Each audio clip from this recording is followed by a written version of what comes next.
Okay, let's dive right into this explainer, where we're going to challenge what seems like an unbreakable rule of science. We're unpacking the surprising and honestly pretty mind-blowing physics hiding inside a simple pot of water. If you've ever stepped foot in a science class, maybe a classic ninth grade physics or chemistry lab, you were probably taught that water boils at 212 degrees Fahrenheit or 100 degrees Celsius, right? It's treated like this absolute, unquestionable law of nature. Well, today, we are going to look at the actual source material behind this phenomenon and completely shatter that assumption. I really want you to hook into this concept immediately.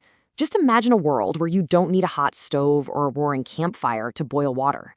Imagine if you could make a glass of water bubble furiously while it's literally just sitting quietly on your kitchen counter at room temperature. I know, it sounds a bit like magic, but as you'll see as we go through this, it is pure, elegant physics. And to understand how we can actually pull this off, we need to follow a trail of breadcrumbs, starting with a super common, everyday household item. So, if you grab a box of rice mix from your pantry, you might notice something kind of curious printed on the back. It usually has these high-altitude cooking instructions. They basically tell you that your rice is going to take a little bit longer to cook if you live in a city like Denver, Colorado, or, if you happen to be making dinner at the top of Mount Everest. Our source material jokes that no one is really up there cooking rice on Everest, but the core question totally remains. Why are the instructions different in the first place? Why does your geography dictate how long dinner takes? Well, the answer is hiding in the boiling water itself. If you stop someone on the street and ask about the boiling temperature of water, they're almost always going to say 212 degrees Fahrenheit. But if you check the actual temperature in Denver, water boils at just 203 degrees Fahrenheit. No way, right? Why? Because the boiling point of water isn't a fixed rule at all.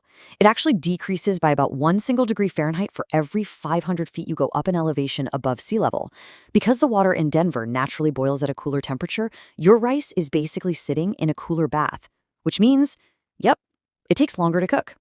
Section 2. Inside the glass, the micro-world of thermal motion.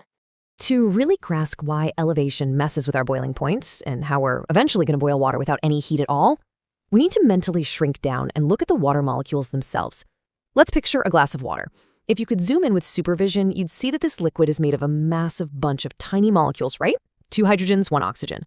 For now, let's just think of them as tiny little balls. These tiny balls are constantly moving around, but staying fairly close to their neighbors. Now, this motion isn't from ocean currents or from you stirring the glass. This is what we call thermal motion. Just imagine a giant collection of these tiny balls jiggling around. And the rule here is incredibly simple. The hotter the water gets, the greater the motion. They just jiggle faster and faster. Now, consider this brilliant analogy from the source material. The speeds of these water particles aren't all exactly the same. Think of it kind of like the heights of a large group of adults. There's an average height for the group, sure, but everyone isn't exactly the same. Some people are very tall, and they represent just a small fraction of the whole crowd. It's the exact same thing in our water glass. While there is an average speed for the balls, some are moving way faster. The balls with enough thermal energy, the tallest ones in our analogy, can actually break away and get completely free from the liquid. They enter the gas stage. Boom, they become water vapor. Section 3. What is a bubble? Dispelling the air myth. All right, let's zoom back out to the macro world and look at something we've all seen a million times. We see bubbling water just like this whenever we make pasta or brew some tea. But I have a really fundamental question for you. It's one that honestly trips up even the brightest science students. What are those bubbles actually made of? Like, are they made of air? What about some extra hydrogen or oxygen? Take a second and really think about it. Seriously, where would air suddenly come from at the very bottom of a glass pot? Well, the answer is a total paradigm shift for a lot of people. The bubbles are not air. They are literally small pockets of water in the gas phase. They are purely water vapor. As the temperature of the liquid increases, the average speed of those tiny jiggling water balls increases too. Eventually, these water molecules gain enough energy to violently push back against all the other liquid water molecules around them, and they form a physical bubble. Section 4. The pressure battle. Vapor versus the atmosphere. But forming the bubble is really only half the story. The other half is keeping the poor thing alive.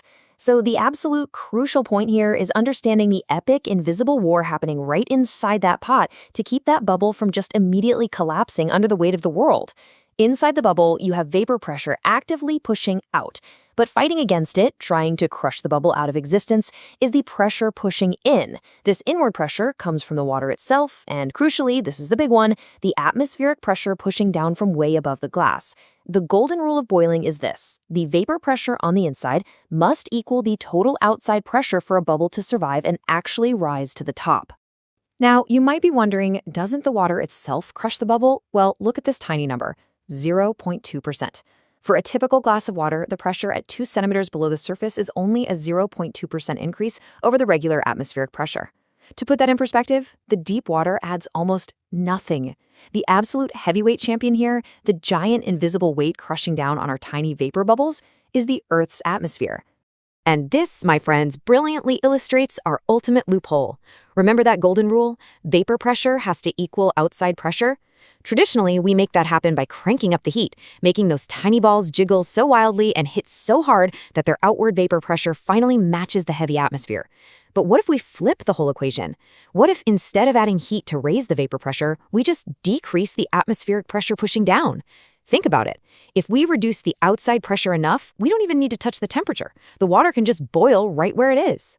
Section 5. The Syringe Experiment. Boiling water at 42 degrees Celsius. Okay, time to put this wild theory into practice. We can do a cool DIY experiment that completely bypasses the need for a roaring fire.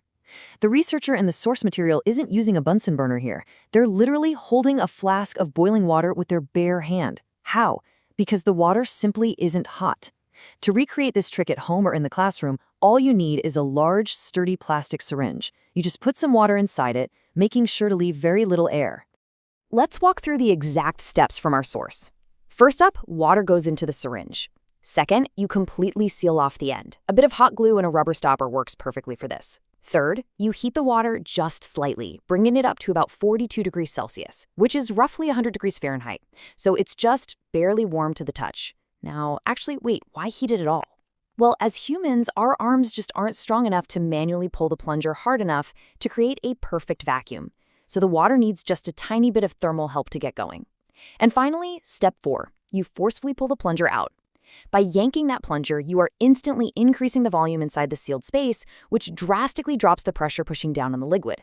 The outside pressure plummets to perfectly match the vapor pressure, and boom, the water instantly begins to boil furiously without getting a single degree hotter.